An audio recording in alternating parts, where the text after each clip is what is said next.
We got breaking news tonight. We just saw Vice President Kamala Harris in her first joint interview with her running mate, Tim Walz. And if Donald Trump thinks he's going to have an easy time in a debate about the economy with Vice President Harris, you might want to listen to this and think again. You have been vice president for 3.5 years. Yeah. The steps that you're talking about now, why haven't you done them already? Well, first of all, we had to recover as an economy, and we have done that. I'm very proud of the work that we have done that has brought inflation down to less than 3%. The work that we have done to cap the cost of insulin at $35 a month for seniors. Donald Trump said he was going to do a number of things, including allowing Medicare to negotiate drug prices. Never happened. We did it.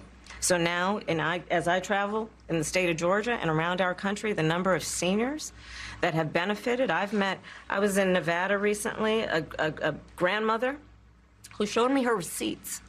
And before we capped the cost of insulin for seniors at $35 a month, she was paying hundreds of dollars, up to thousands of dollars a month for her insulin. She's not doing that anymore. You maintain Bidenomics is a success. I maintain that when we do the work of bringing down prescription medication for the American people, including capping the cost of the annual cost of prescription medication for seniors at $2,000, when we do what we did in the first year of being in office to extend the child tax credit so that we cut child poverty in America by over 50%, when we do what we have done to invest in the American people and bringing manufacturing back to the United States so that we created over 800,000 new manufacturing jobs, bringing business back to America, what we have done to improve the supply chain so we're not relying on foreign governments to supply American families with their basic needs, I'll say that that's good work.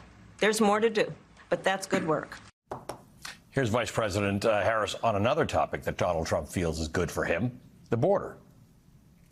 Through bipartisan work, including some of the most conservative members of the United States Congress, a bill was crafted, which we supported, which I support. And Donald Trump got word of this bill that would have contributed to securing our border. And because he believes that it would not have helped him politically, he told his folks in Congress, don't put it forward. He killed the bill. A border security bill that would have put 1,500 more agents on the border. And let me tell you something, the Border Patrol endorsed the bill. And I'm sure in large part because they knew they were working around the clock and 1,500 more agents would help them. That bill would have allowed us to increase seizures of fentanyl. Ask any community in America that has been devastated by fentanyl what passing that bill would have done to address their concern and a pain that they've experienced. So you would push that legislation again. I just want to ask about... Not only push it, I will make sure that it comes to my desk and I would sign it. We have laws that have to be followed and enforced that address and deal with people who cross our border illegally, and there should be consequence. And let's be clear, in this race, I'm the only person who has prosecuted transnational criminal organizations who traffic in guns, drugs, and human beings. I'm the only person in this race who actually served a border state as Attorney General to enforce our laws, and I would enforce our laws as president going forward. I recognize the problem. And here's what Governor Walz said tonight about his family. Grateful for so many reasons to be on this ticket, but that moment, to understand what was really important, to have my son feel a sense of pride in me, that I was trying to do the right thing. And it was, you try and protect your kids, it brings notoriety and things, but it was just such a visceral, emotional moment that I'm grateful I got to experience it, and I'm so proud of him. I'm proud of him, I'm proud of Hope, I'm proud of Gwen. She's a wonderful mother, and these are great kids. And Vice President Harris and Governor Walz sat down for their joint interview in Georgia, where the Democratic candidates just wrapped up their two-day bus tour of the state, ending with a huge rally in Savannah. Earlier today, Vice President Harris announced plans to unveil a tax credit proposal for startups at Dottie's Market, a black-owned business in Savannah. This is one of my singular priorities, is to invest and grow our small businesses. So what I'm going to be rolling out next week is basically a tax credit for startups, for small businesses. We're starting out. Yes. Half of America's working population either owns runs or works in a small business. I mean, when we think about strengthening the economy as a whole, not to mention really investing in like the ambition and the dreams. I mean, that's all of that is what you guys are doing, and creating dreams in the process, Absolutely. right? On the Republican side of the ticket, J.D. Vance made the mistake today of following Tim Walz's speech at the International Association of Firefighters convention. Tim Walz received a standing ovation from the members of the Firefighters Union yesterday. J.D. Vance, not so much. Thank you, guys. Thank you so much. Well, Semper Fi, guys. We got some, it sounds like we got some fans and some haters. That's okay. President Trump and I are proud to be the most pro-worker Republican ticket in history. And I want to talk about why we're fighting for working people, why we're going to fight for unions and non-union alike. Today, Donald Trump was on the campaign trail in Michigan and Wisconsin, according to new polls that are released tonight. In Michigan, Kamala Harris leads Donald Trump 49% to 46%. In Wisconsin, Kamala Harris leads Donald Trump 52% to 44%. In Michigan, Donald Trump defended breaking the law at Arlington National Cemetery by using the hallowed site for a campaign photo op. I go there, they ask me to have a picture, and they say I was campaigning. I don't need, the one thing I get is plenty of publicity. I don't need that. Donald Trump is no stranger to disgraceful conduct. He called American service members who died in war suckers and losers. We're going to discuss what happened at Arlington later in this hour. But a new poll in Georgia tonight shows Kamala Harris leading Donald Trump in Georgia 49% to 47%. And because you cannot just cover the public campaign of the candidate who tried to overturn the election last time, the speeches, the TV ads, we're going to look at what Republicans are doing in the key states, including in Georgia. The voter suppression, the disenfranchisement, the election chicanery. Today in Georgia, Vice President Harris reminded voters that she is running as the underdog against Donald Trump.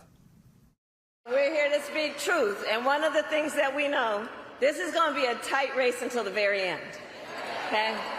So let's not pay too much attention to the polls, because we are running as the underdog, okay? And we have some hard work ahead of us. But we like hard work. Hard work is good work. Hard work is good work. And with your help, we are going to win this November. We are going to win this November. Yes, we will. The future is always worth fighting for.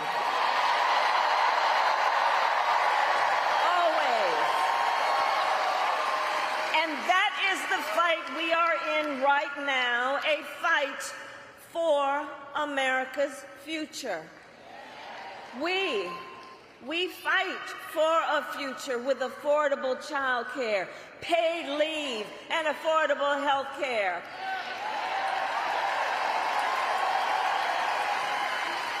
And on that last subject, let's finally expand Medicaid in Georgia. People can take their child to a doctor or go to an emergency room without going into medical debt.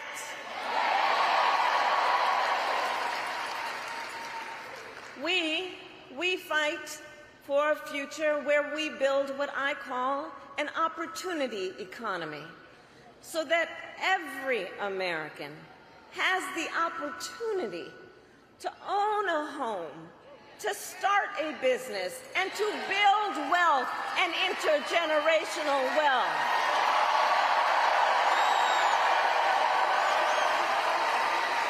And a future where we lower the cost of living for America's families.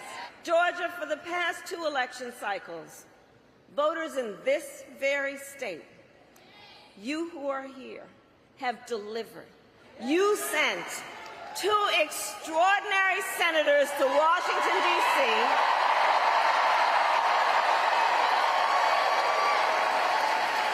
You sent President Biden and me to the White House. You showed up.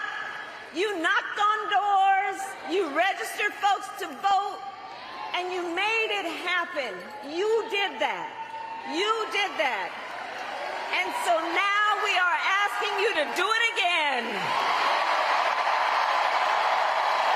Do it again. Let's do it again. The biggest presidential campaign news this week is Trump getting that RFK Jr. endorsement, but that can come with baggage. Does the Trump campaign stand by RFK's many conspiracy theories and COVID disinfo? Well, we just put that question to a current top Trump campaign official, who also ran his 2016 campaign, Corey Lewandowski. This was just last night. Here is his answer. This is it. Is Donald Trump endorsing RFK Jr.'s vaccine conspiracy theories? Well, RFK Jr. has been someone who's been very steadfast in making sure that when it comes to the decisions that affect your body, you get to choose.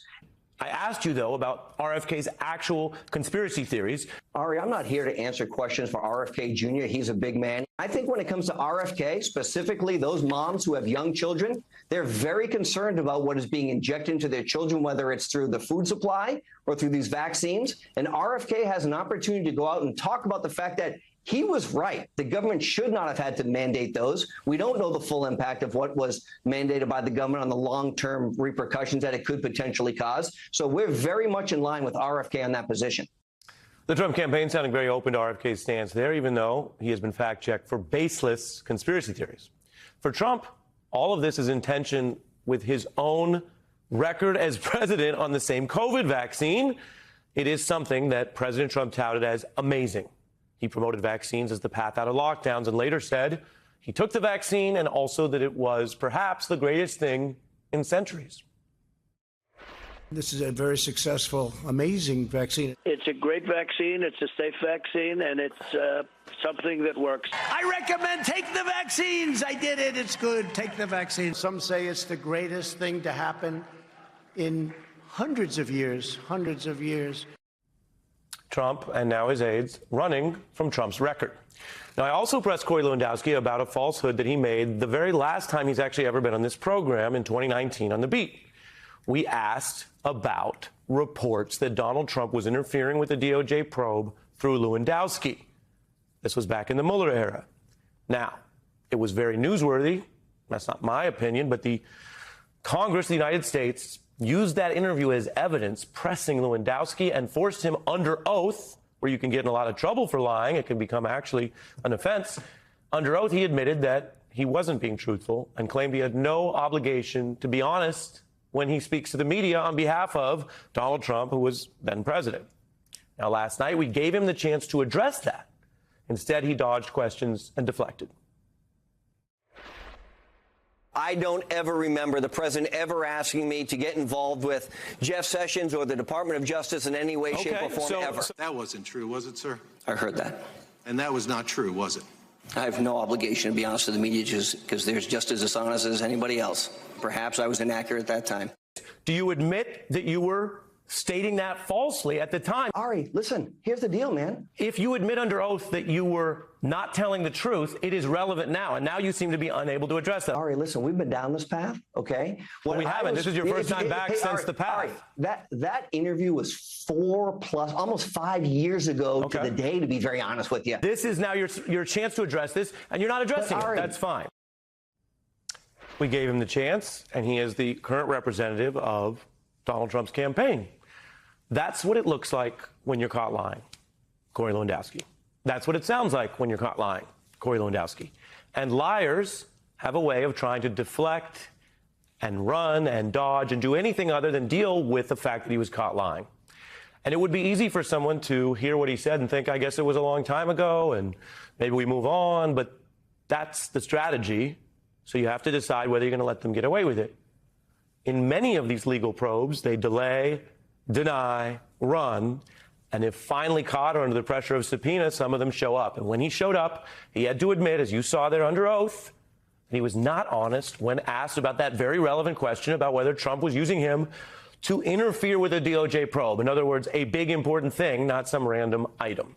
Now, last night we gave Mr. Lewandowski plenty of time to discuss the campaign and other issues. When we got to that one, well, you saw he just couldn't answer the question. He couldn't deal with it. He couldn't deal with perhaps knowing also that Donald Trump is known to watch these television interviews.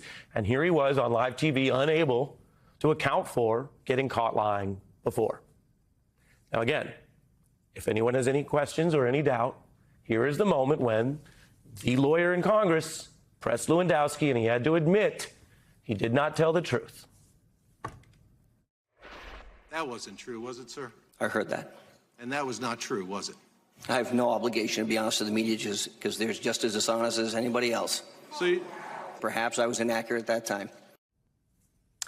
Apparently, that is a forum where you will get a direct and even honest answer from Mr. Lewandowski under oath, where lying to Congress is a crime, where since then other Trump aides have actually gone to federal prison for issues related to misleading Congress and or, in the case of two of them in the Jan 6 probe, just not showing up at all to do what he did, to cooperate.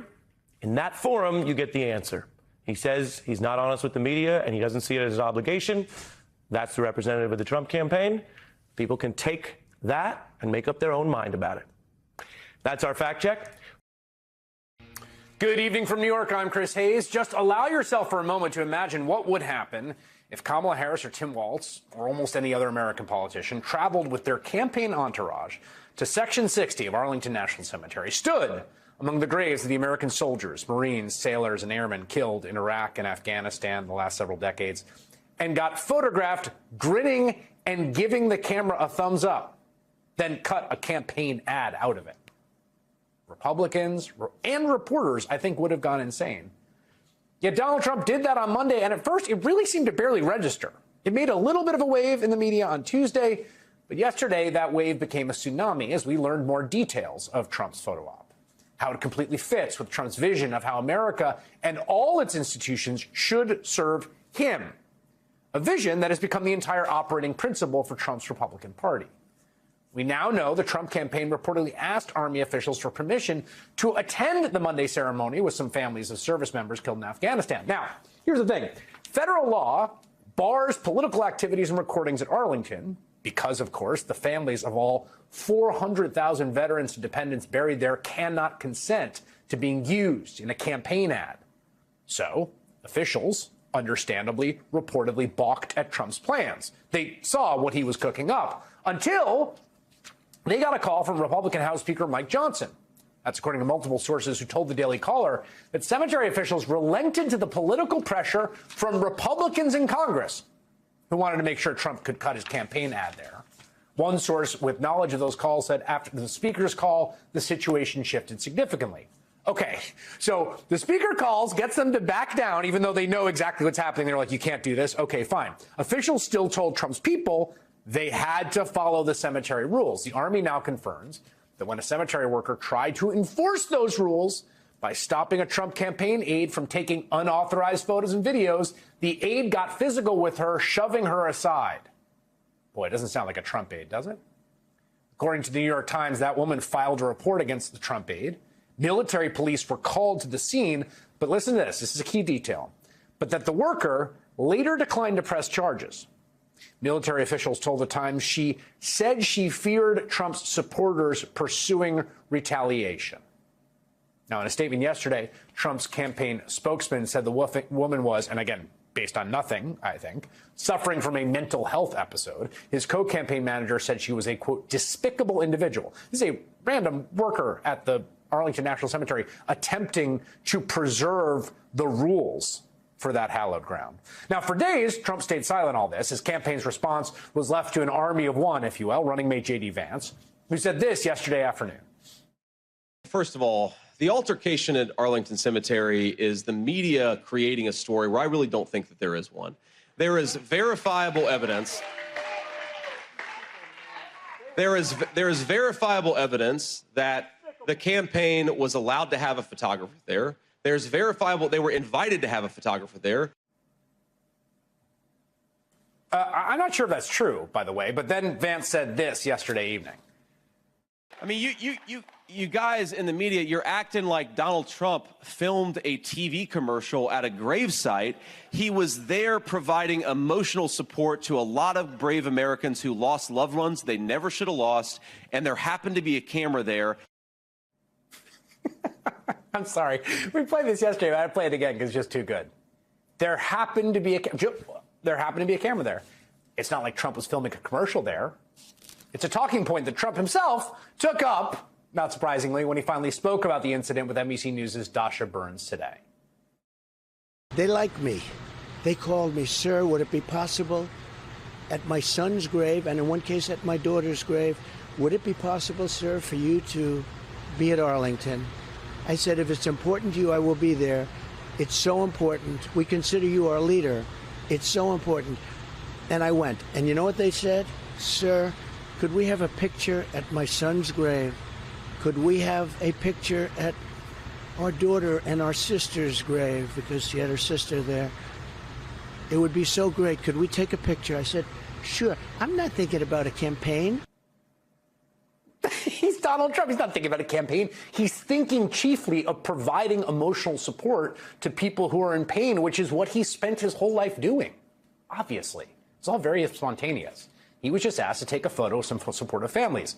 It wasn't to film a campaign ad, except that he also posted this video to social media. We lost 13 great people. What a horrible day it was.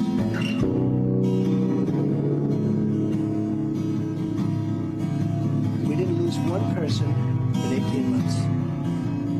And then they took over that disaster, the leaving of Afghanistan. Dozens of American service members did lose their lives in service under Donald Trump, just to be clear. Dasha Burns also asked Trump about that ad. Should your campaign have put out those videos and photos? Well, we have a lot of people. You know, we have people, TikTok people. You know, we're leading the internet. That was the other thing. We're so far above her on the internet. But on that hallowed ground, should they have put out? Well, I don't know what the images rules of and those? regulations are. I don't know who did it. And it could have been them. It could have been the parents. It could have been somebody. It was your campaign's TikTok, though, that put out the video. I really don't know anything about it. All I do is I stood there and I said, if you'd like to have a picture, we can have a picture. If somebody did it, this was a setup by the people in the administration. We're leading the internet. Also, it was your campaign. Now, Trump lied in an attempt to score some crude campaign points in a context that ought to be completely beyond crude politics. His partisans got rough with a civil servant who got in their way, and that civil servant ultimately dropped her complaint for fears of retribution. Does that sound familiar? Does it sound a little like the story of Alexander Vindman, the soldier and National Security Council staffer who blew the whistle on Trump's attempts to extort Ukraine for dirt on Joe Biden?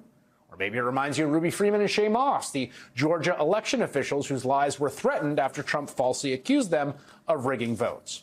Or maybe it reminds you of the threats against the women who have accused Trump of sexual assault, and all the public officials who have prosecuted or sued him, and all the judges who have ruled against him, and all the elections officials who refused to break the rules or falsify votes for him, and all the Republicans who voted to impeach him. In each of those cases, Trump has gotten away with intimidation, mafia-style gangster threats because rank-and-file Republicans let him, or in many cases, just straight up help him, using government power to make their partisan politics a sort of official state religion, and bullying anyone who gets in their way. Like, for instance, the Volunteers for LULAC, that's the League of United Latin American Citizens, who are currently being targeted by the pro-Trump far-right Texas Attorney General. Hearing from a LULAC member whose home was raided during a search authorized by Texas Attorney General Ken Paxton. Now, the AG's office says it's investigating alleged election fraud and efforts to register non-citizens to vote. They scared the hell out of me. 87-year-old Lydia Martinez says she was among those targeted by the search warrants. The longtime LULAC member helped senior citizens register to vote. I feel that they're going to stop a lot of us from going out and doing our work, and that's what they want. She said officers questioned her for hours, confiscated her phone and computer, and made her wait outside as they searched her home. I said, let me get dressed, and she said, oh, go outside. What were you wearing? My nightgown, and I had all these policemen around me. It was embarrassing, humiliating. I was so angry. It was horrible. I mean, the quintessential authoritarian nightmare, right? The knock at the door for protected political activity, for registering people to vote. So far, Ken Paxton's office has brought no charges. Those Latino volunteers have written the Department of Justice saying their civil rights were violated. Meanwhile, Republicans in other states like Nebraska are dragging their feet on laws approved by voters and legislators to restore felons' voting rights. And in Congress, another Trump ally, House Judiciary Chairman Jim Jordan, is using his power to subpoena the company that employs a daughter of the judge who's overseeing Trump's New York fraud trial. Okay? Think of that for a second. Now, ostensibly trying to tie the judge to his daughter's political work, all while Trump is preparing to publish a book in which he accuses Facebook owner Mark Zuckerberg of plotting against him in the 2020 election and threatening that Zuckerberg will, quote, spend the rest of his life in prison if he crosses Trump again. Trump Republicans are yet again signaling. Well, they're not signaling. They are. They're going to do it. They have no use for voters or judges or federal workers or fallen veterans or even tech billionaires unless they further the Republican project. It is a party and a movement built around a candidate for whom nothing is sacred, not a military cemetery, not the judicial system, not even democracy, unless it serves his twisted aims. The section where Team Trump did their illegal photo op at Arlington Cemetery, Section 60, is where service members killed in Afghanistan and Iraq are buried. One of those brave service members buried in Section 60 is Army Captain Humayun Khan, who was awarded a Bronze Star after being killed in Iraq in 2004. His father, Khizr Khan, spoke out against Donald Trump's anti-Muslim bigotry during the 2016 presidential campaign. And Khizr Khan joins me now. Mr. Khan, it is an honor. Thank you so much for being here. Thank you. As a Gold Star father, how did you process what Donald Trump and his team did, abusing, apparently shoving an Arlington National Cemetery employee, a woman, and then calling her a liar and questioning her mental stability? Joy, we are frequent visitors of Arlington Cemetery. We are there every Memorial Day, Veterans Day, during holidays. The staff there is so courteous and professional. For many, many years since Captain Humayun Khan was buried, we had been visiting and we had been interacting with the staff. They are extremely, extremely polite, courteous, and helpful. They are there to serve the institution of these heroes, where the heroes are buried, and their families that come there to visit. And to see this was disgusting by Trump, but not surprising because of his behavior, because of his contempt for our heroes, for our veterans, for our military families. If I may give you two examples of his behavior that explains his contempt, and this is a gesture of that contempt, what took place in Arlington Cemetery a couple of days ago. In 2017, standing in Section 60 with General Kelly, who was his national security advisor. Well, later he became national security advisor. He was at that time his chief of staff. His advisor on one of the departments. Homeland Security. Homeland Security. Later on, he became his national security advisor, his chief of staff, is standing there where young Lieutenant Kelly is buried, standing with a Gold Star father, General Kelly. He asks, what is in it for them? Yeah. Second example of his contempt that is publicly reported by all media, in 2018 in France, he went there to participate in the commemoration of end of First World War, where our heroes are buried. He says, to me, they are suckers and losers. Yeah. That is an expression of contempt that he harbors, he carries with him. He should have not been allowed to even enter Arlington Cemetery with that background. Yeah. I was disgusted, disappointed, but not surprised. Yeah. I mean, he got into some hot water. One would think he would back off of it for saying that he prefers the Presidential Medal of Freedom over the Medal of Honor. He has doubled down on that. Let me play that for you. I always say I'd rather get the Presidential Medal because the guys that came in, other than you and a few others, oftentimes they've suffered greatly, right? They've suffered greatly, or they're not around. He said before that it's better because those who receive the Medal of Honor are either wounded or they are deceased. I happen to know a Medal of Honor winner who is Jack Jacobs. It's stunning to hear somebody who was commander-in-chief say that. But for you, it has to be even more painful. Yeah, every time he opens his mouth, disgust comes out. And these awards are an acknowledgement of the sacrifice and service of recipients. As a nation, we recognize them. There is no comparison. Each one has its own dignity. Each one has its own place in the hearts and minds of this nation. Yeah. So to then begin to compare, no one will do this except Donald Trump. Yeah. That is his nature. As a wise person said, that Donald Trump is nothing but ego and appetite. Wherever he will go, whatever he will touch, he will create disturbance, he will create disgrace, and that is what we are watching. Indeed. Khizr Khan, a Gold Star father, thank you so much. We appreciate you and your family. You've sacrificed much for this country, and we appreciate you, and thank you so much for spending some time with me. Thank you. Thank you very much. They've been saying that the cause of inflation isn't their madball spending program, it's corporate greed and price gouging. This is just preposterous rhetoric. Folks, this inflation crisis is the Frankenstein monster of Biden and Harris. You know, that's not price gouging. Biden blaming corporations for inflation is like looking into a mirror on a bad hair day and screaming at the mirror. It's not the mirror's fault, it's a reflection of you.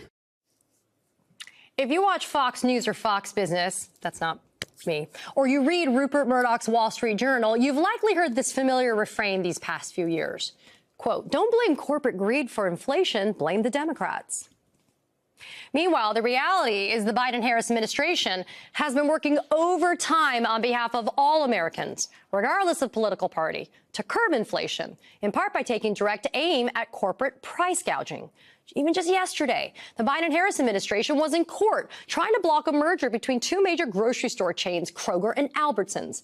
The administration argued that this merger would mean less competition between grocery stores, which in turn would mean less competition for consumers or customers, allowing a new mega grocery store to set prices as high as it wants.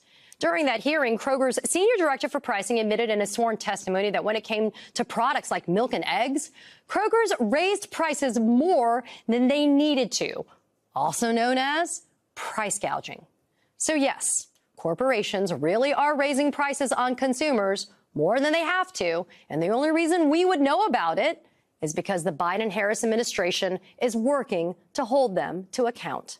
Joining us now, Faz Shakir, founder and executive director of More Perfect Union and the former campaign manager for Bernie Sanders' 2020 presidential campaign.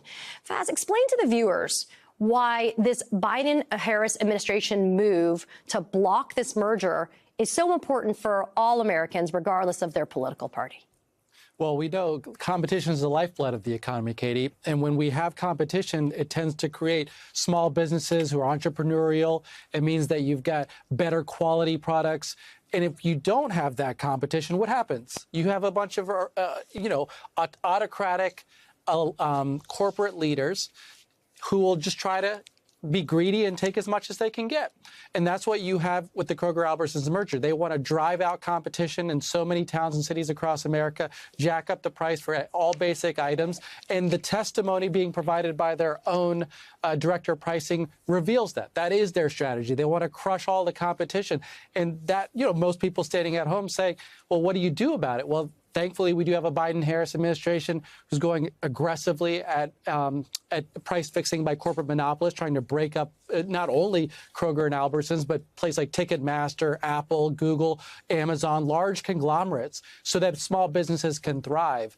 And as a result, if we stay on this track, Harris has pledged in her presidency, she'll continue on the price gouging, and there is so much more to investigate and go after.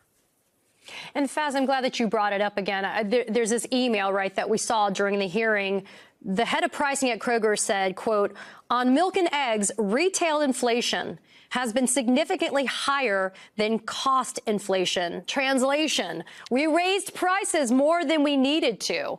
But then a Kroger spokesperson told Bloomberg, quote, this cherry-picked email covers a specific period and does not reflect Kroger's decades-long business model to lower prices for customers by reducing its margins. I mean, Faz, it's no secret.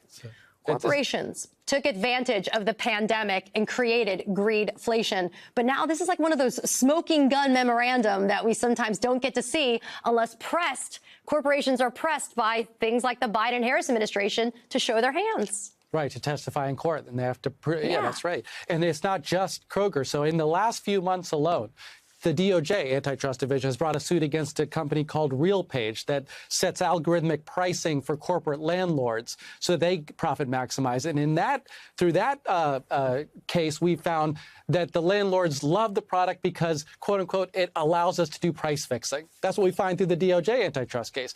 And through another FTC investigation, they went after a big oil company called Pioneer, whose CEO, Scott Sheffield, we find was colluding with OPEC overseas to set the price of oil high during the pandemic so that people would pay more in gas. How do we find this out? Because the FTC and the DOJ are on the case. You need cops on the beat, and we're learning more about the price fixing that's going on. In just the past 2 years, we've learned that chicken producers from the Washington Attorney General Bob Ferguson were conspiring to raise the prices of chicken. We've learned that Cal-Maine, one of the major producers of eggs in this country, was found guilty by a jury for price fixing. It is rampant in our economy, and the only way you take it on is you make sure there's competition in the economy and you have cops on the beat in the government who do something about it. Yeah, and let's kind of disabuse people that are freaking out, especially Republicans, about it being some type of Marxism or communism by having Kamala Harris suggest, that she's going to combat and get rid of price gouging. Okay, so let's be clear. Kamala Harris is not saying that she's going to randomly pick prices for your chickens and for your eggs and whatever. What she's going to do is she's going to make sure that there's administrative agencies, and we could have a whole conversation about Chevron and how it destroyed that, but administrative agencies are going to be checking this and making sure and gatekeeping so that corporations aren't allowed to just set the prices whatever the heck they want to, and that American consumers are protected, right? And yes, all correct. And I would add that the government has always played a role in price negotiation so that you can't just get away with exorbitant price abuse. And we see this in electric markets and water markets. How do you think those things are set? Those rates are set because the government plays a role in them. How does the Department of Defense purchase things? They negotiate prices. How does Medicare now negotiating prices with pharma? This is a good thing. This is how we prevent us from being gouged. This was a crucial interview. What were your takeaways? Well, I think people were watching tonight as much for what she said as how she said it, and whether or not she'd be able to get through an unscripted moment without making a major flub. She talked a lot about things that I, as a reporter who's been covering her on the trail, a lot of it was familiar. Certainly her economic plan she's talked about before, talking about an opportunity economy. But she did make some news when she talked about potentially putting a Republican in her cabinet, and she made it through without a major stumble. And I think for the campaign, they will probably see that as a win.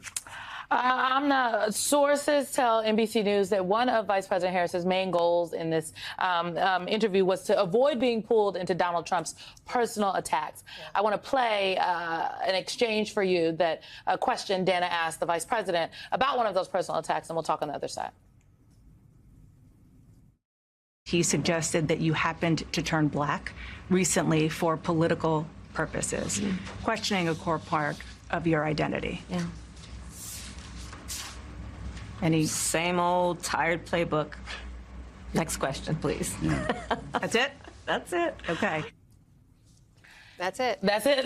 That's it. What do you think of this? I know the Vice President, so she wanted to laugh at Dana while she was asking the question, it looked like, but I think that would not have gone over well at all. But she didn't have anything to say about Donald Trump's attacks. No, and the campaign has been pretty clear that they are not going to respond directly to those attacks. Look, when it comes to those kinds of attacks, and we've seen some sexist and racist attacks rolled out by the Trump Vance against Vice President Harris so far. We've also seen the Trump-Vance campaign really stumble when it comes to this controversy over exactly what happened at Arlington National Cemetery. And the Harris-Walz campaign has not gone anywhere near either of those. It goes back to that old saying that when your enemy is making a mistake, the worst thing you can do is get in their way, just kind of let this play out.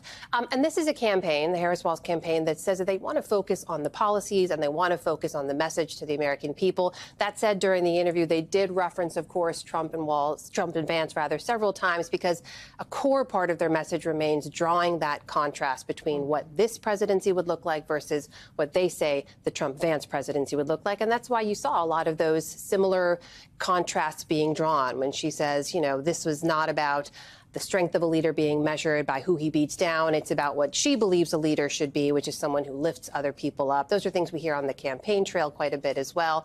But they're staying away from those attacks. Away from the attacks. And Natasha, one of the attacks that was lobbed before the interview even began from Republicans was this notion that Harris was including her running mate, Governor Tim Walz, as a crutch. And they suggested there was something wrong with that. But it's common for, after the nominee, both Republicans and Democrats, to, when they pick their running mate, that they do a joint interview. In 2020, Vice President Harris, I think, and Joe Biden sat down, then Senator Harris and then Vice President Biden sat down about 12 days after.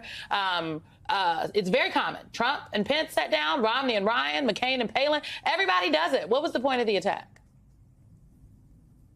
Well, yeah, you have to ask Republicans what the point of the attack is, because as they were doing in the past with before debates and so forth, they ended up lowering the expectations. And when you do that, then, you know, Kamala Harris ended up hitting all her marks. And so what you were kind of expecting from, you know, according to Republicans, was Walz swooping in to save Kamala Harris. Walz interrupting if there was a tough question. None of that happened. Harris was in control. And in fact, it was almost at times a little bit like he was an afterthought, right? Because all the questions were to Harris. You know, why did your policies change? What do you believe now? What are you going to do moving forward? You know, all of the different issues that Dana Bash went into, they were directed at Kamala Harris. And, you know, a couple questions went, of course, to Walz, but, you know, again, ended up lowering expectations, and Kamala Harris hit her marks. Let's talk about let's play one of those exchanges. Vice President Harris had been accused of, not even accused, like it is a fact that she said a number of things in 2020 in her 2020 campaign that she has now shifted her stance on, and she responded to a number of those criticisms tonight. Watch this. I think the most important and most significant aspect of my policy perspective and decisions is my values have not changed. You mentioned the Green New Deal. I have always believed, and I have worked on it, that the climate crisis is real, that it is an urgent matter to which we should apply metrics that include holding ourselves to deadlines around time. What do you think voters will think of that answer, Natasha? Well, I thought it was, you know, a clever answer, you know, relying on her values. And, you know, what the other thing that she did, you know, when you watch the rest of her answers, is saying what she ended up doing when she was elected, you know, in terms of fracking. You know, what did she do? She cast the tide-breaking vote to allow more fracking leases. And she said, look, I ultimately said, this is what I was going to do. I kept my word, and I will keep my word again. And I thought that was the strongest argument she could put forward right now with what she's going to do if she's elected. You know, Jeff, it was interesting because Dana said, well, is there something that you saw, a policy that made you change? And she's like, she reasserted yet again her same answer is that, you know, she does not believe banning fracking. You can get the things done without having to ban fracking. So didn't give any inches there. I just suppose that with the fact that, like, just today, Donald Trump has now changed his position on IVF, it seems as though. The platform of the Republican Party apparatus says one thing, yet Donald Trump is now saying another thing on it. He shifts his positions all the time. I think there's a contention here of, because Donald Trump he is playing fast and loose with the truth often. Is this a standard that we are holding one candidate to and not the other? Because Donald Trump shifted today, and folks are writing it up as though it's just commonplace. I don't know. You know, I think it's important to mention or to remember that politicians of all stripes change their positions. And they do it sometimes for political reasons. And it could be evolution. That's not the word that she used today. I mean, she didn't really explain to Dana's question why her position had changed. She just said that she said in 2019, and that was actually a little bit confusing, that she said that she had made it clear even then. It's clearly something that has dogged her since, but they haven't taken action on it, and she is making clear that that's her position right now. And she did that using the language of values, and that's something that is pretty clever in terms of saying this part hasn't changed. This is not a flip-flopper issue. But yeah, of course Donald Trump is changing his position on IVF. He's seen that it's been a weakness for his campaign. To your broader question, are both being held to the same standard? I think that's certainly important. That's important for reporters, for media organizations to watch very carefully. But in general, we've seen this before in terms of candidates changing. Yeah, you know, Amna, I mean, there is a debate coming up, obviously, next week where we will see the two candidates on the stage together having to answer the questions one right after another, maybe even at the same time. I don't know if we've got the mics sorted out just yet. But Vice President Harris said something else tonight about a promise about her cabinet and kind of who she would consider. And I want to play that for folks, and then we'll talk about it. You had a lot of Republican speakers at the convention. Will you appoint a Republican to your cabinet? Yes, I would. Anyone in mind? Yes, I would. No one in particular in mind. We got 68 days to go with this election, so I'm not putting the cart before the horse. But I would. I think it's really important. I have spent my career inviting diversity of opinion. I think it's important to have people at the table when some of the most important decisions are being made. That Donald Trump seems, his campaign, I think, is competing for independent voters. I do not know if former President Trump is competing for those Haley voters, per se. The Harris campaign, and it seems as though Vice President Harris is also competing for these independent Haley voters, moderate Republicans. This could be something that definitely speaks to them. It's not out of the norm. Republican and Democratic presidents have put other members of cabinets, people in their cabinet from different parties in the past. That's right. And that's worth underscoring here, is that has been longstanding practice going back several decades for administrations. I think the recent exceptions have been the Trump and Biden presidencies. Sure, yeah. But so that did make a little bit of news tonight. And I think, you know, from the campaign's perspective, from the Harris-Walz campaign perspective, that's exactly the kind of language you want to be using about consensus, about being a president to reach all Americans and representing all Americans. When you say this is not about party, this is about what's best for the country. She actually said it would be in service to Americans to have that kind of perspective in her administration.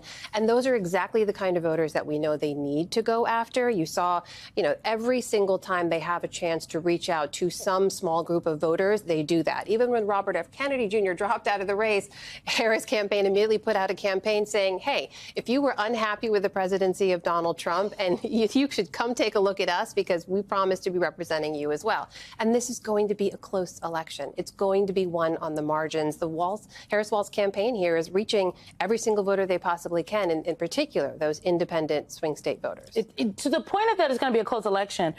There is reporting that if you look at the polls, and again, I prefer a focus group and actually talking to voters, but the polls, they are indicative. And it seems that the vice president is closing the polling gap with former President Trump in many areas, except when it comes to the economy. She talked about the state of the economy tonight in this interview with Dana Bash, the affordability crisis. Let's take a listen to that exchange. Today, we know that we have inflation at under 3%.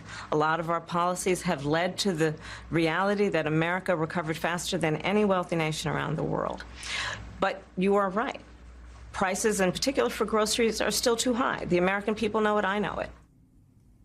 So, Jeff, I'll start with you, and I want everyone to weigh in on this economy question. This is something that is going to top of mind for voters, okay? Affordability, the economy, which is why you see the Harris campaign putting out these policies about housing, for example. What do you think of this answer, and how do you think this is going to continue to play over these next 68 days? I will answer that with a story about somebody. I just spoke to somebody, a White House aide, who was reflecting a little bit on President Biden's now former campaign and his focus on democracy. And this person said to me, you know, people were saying voters were saying, okay, I understand this democracy stuff, but gosh, my groceries are expensive.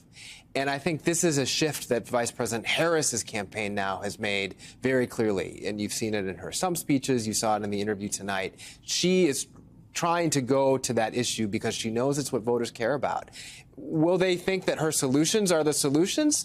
That's something we'll see in November. But it's definitely an issue that she and her campaign have identified, and it's a little bit of a shift in emphasis from her predecessor.